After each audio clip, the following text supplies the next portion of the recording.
Kabupaten Gayo Luwes memang terletak di gugusan pegunungan Bukit Barisan. Jajaran gunung yang membentang dari ujung utara hingga ujung selatan Aceh. Dataran tinggi lebih dari 1.000 meter dari permukaan laut ini seharusnya bisa mensejahterakan warga yang tinggal di sana. 90% warga di Kecamatan Putri Betung membuka lahan pertanian di sekitar perkampungan, tepat di bawah Gunung Leuser. Jalan utama menuju ladang sudah cukup memadai. Namun saya dan Marlina memilih berjalan kaki. Yang mahal apa sih, Bu? Pupuknya? Hingga akhirnya kami tiba di bibir sungai. Kami harus menyeberang, namun saya tidak melihat adanya jembatan. Hanya ada seutas kawat yang diikat ke pohon hingga ke seberang. Ini bahkan tidak terlihat seperti jembatan, di mana manusia bisa menyeberang. Lumpe adalah sebutan warga setempat untuk jembatan ini. Anak suka ikut juga? Iya. Bagi saya, jembatan kawat ini lebih mirip wahana outbound dibanding sebuah jembatan penyeberangan. Saya tak melihat raut wajah takut di wajah 3 orang ibu ini. Mereka melangkahkan kaki ke atas kawat layaknya di jalan biasa saja.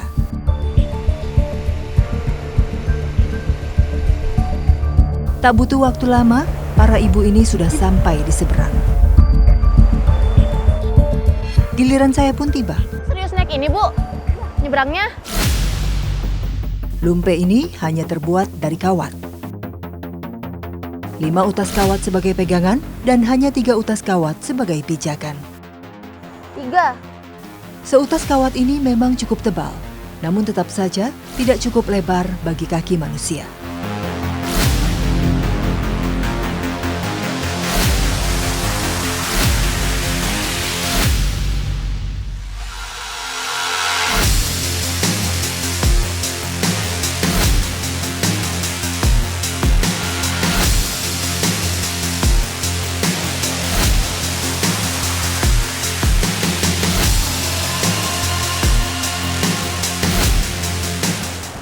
Lumpenya berasa banget goyang-goyangnya karena arus sungainya deras. Tapi katanya ini nggak ada apa-apanya. Kalau musim hujan, arusnya bisa lebih deras dan ketinggian airnya bisa mencapai mata kaki, sekitar 3 meter. Tapi walaupun bahaya, mau nggak mau warga harus lewat sini. Karena ini adalah akses paling dekat mereka untuk sampai ke ladang. Bu, tunggu, Bu. Sebenarnya di sepanjang Kecamatan Putri Betung terdapat beberapa jembatan penyeberangan menuju ladang warga. Beberapa sudah berbentuk jembatan yang layak walaupun masih terbuat dari papan kayu seadanya. Namun umumnya masih berbentuk seperti ini. Semua dibuat dari hasil kerjasama warga untuk mempermudah mereka mencari nafkah. Lebar sungai bisa mencapai lebih dari 10 meter. Kami harus sangat hati-hati saat melangkah.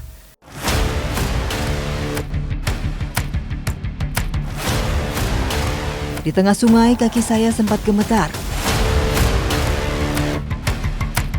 Namun akhirnya, saya bisa juga sampai ke seberang dengan selamat. Sampai juga akhirnya. Ya ampun, Bu.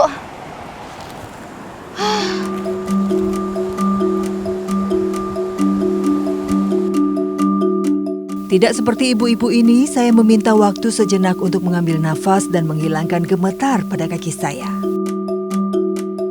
Tapi bawa kesarannya keburu. Pernah nggak sih Bu warga sini minta ke pemerintah gitu, minta bantuan bikinin jembatan? Pernah. Terus gimana Tapi tanggapannya? katanya sini kan taman nasional, belum bisa bantu jembatan kayak gitu. Harus melewati jembatan inilah setiap harinya. Udah pernah jatuh gitu. Pernah jatuh? Tapi udah pernah jatuh pun harus diberanikan lah karena kebunnya kan di seberang gitu. Jatuhnya kayak gimana Bu? Jatuhnya terpleset lah ke bawah gitu. Sampai luka-luka parah gitu? Iya, buka lah sampai 3 bulan nggak bisa berusaha. 3 bulan harus di rumah? Harus di rumah. Ladang warga memang berada di seberang sungai. Dan ternyata kawasan ladang ini berada di dalam lingkup Taman Nasional. Kini saya baru paham mengapa jembatan layak tak pernah bisa dibuat di desa ini. Aturan kawasan Taman Nasional melarang pembangunannya. Kondisinya menjadi serba salah.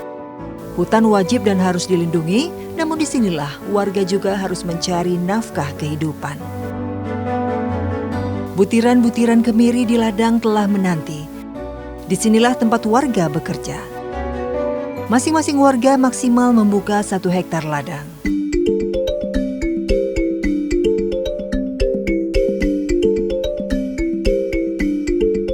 Pekerjaan memanen tidak sulit. Wanitalah yang selalu mengerjakannya. Kami hanya perlu memungut biji-biji rempah ini yang sudah jatuh ke tanah. Bentuknya yang bulat dan berwarna kehitaman membuatnya hampir mirip dengan batu.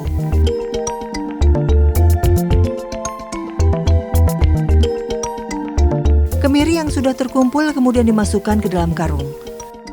Pundi-pundi uang warga ini pun siap diangkut ke rumah. Namun memikul karung tidak mungkin dikerjakan oleh wanita. Dari sini biasanya pekerjaan beralih kepada para lelaki. Merekalah yang akan memikul karung-karung hasil kerja istri-istrinya. Lagi-lagi lumpe menjadi tantangan tersendiri bagi warga. Terlebih ketika mereka harus memikul beban kemiri yang tidak ringan.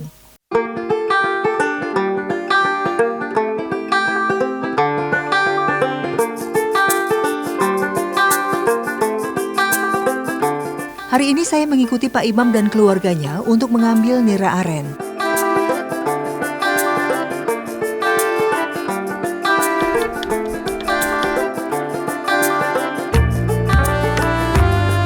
Biasanya sambil menunggu bunga mekar, warga menggoyang-goyangkan pohon. Mereka percaya dengan begini air yang dihasilkan nanti bisa melimpah.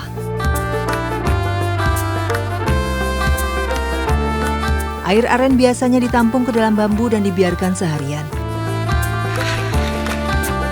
Jika sudah penuh, barulah bambu diambil dan diganti dengan yang masih kosong. Oke. Dan sekali ambil, biasanya petani mendapatkan 1 bambu penuh air aren. 1 bambu ini bisa setara dengan 10 liter.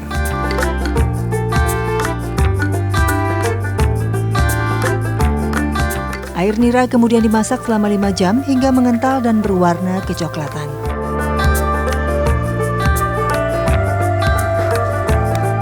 Jika sudah mengental, adonan nira biasanya langsung dicetak menjadi gula aren. Berapa lama lagi? Udah nih ya Pak? Nah kalau di sini gula aren dicetaknya pakai rembege terbuat dari bambu. 1 rembege ini harganya biasanya 2.000, tapi bisa kapan aja naik atau turun. Tapi kalau paling mahal tuh berapa Pak harganya? 3.000 paling mahal. Tinggal ambil aja terus dimasak. Harga gula aren lumayan tinggi di pasar, sementara modal pengolahannya nyaris tidak ada. Tak salah jika aren disebut sebagai penyelamat warga saat musim paceklik di ladang. Tapi katanya di sini hutan lindung ya Pak? Iya. Berarti sebenarnya warga juga nggak punya lahan untuk bertani ya Pak ya? Ya enggak, ini ya cuma lahan untuk berkebun cuman. Ini pun cara kebetulan masih dipakai ya. Kalau untuk sawah enggak ada.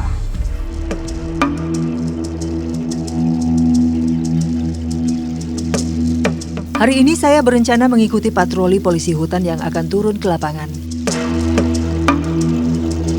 Setiap patroli kelompok dibagi menjadi 8 orang. Masing-masing kelompok sudah memiliki target operasi.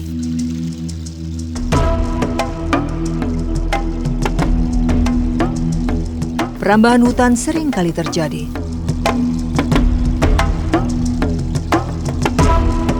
Kebanyakan dilakukan semata-mata hanya untuk membuka lahan pertanian. Kasus penebangan pohon ilegal masih jarang ditemui di daerah ini.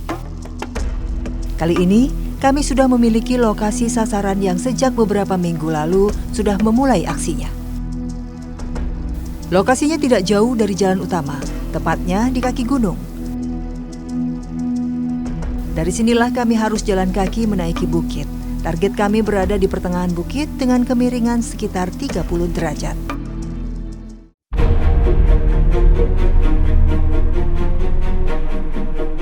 Tiba di lokasi, saya pun menyadari betapa mirisnya drama Taman Nasional ini. Puluhan pohon ditebang untuk kemudian ditanam tumbuhan yang bisa menghasilkan uang. Karena kawasan pemukiman warga di sini dikelilingi oleh pegunungan, jadi medannya cukup terjal. Dan ini seharusnya sudah menjadi kawasan hutan lindung, tapi dimanfaatkan oleh warga sebagai ladang. Nah, ini yang baru dibuka. Sekarang kita mau cari tahu siapa pemilik ladang ini.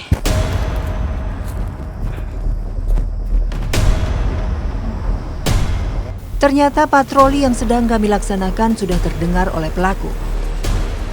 Ia sudah terlanjur melarikan diri ke dalam hutan. Mana Pak? Nggak dikejar? Udah lari. Wah, Padahal para petugas tidak akan melayangkan sanksi yang berat. Mereka hanya ingin memberikan peringatan kepada pelaku. Setelah 3 kali peringatan tidak digubris, barulah hukuman bisa diberikan.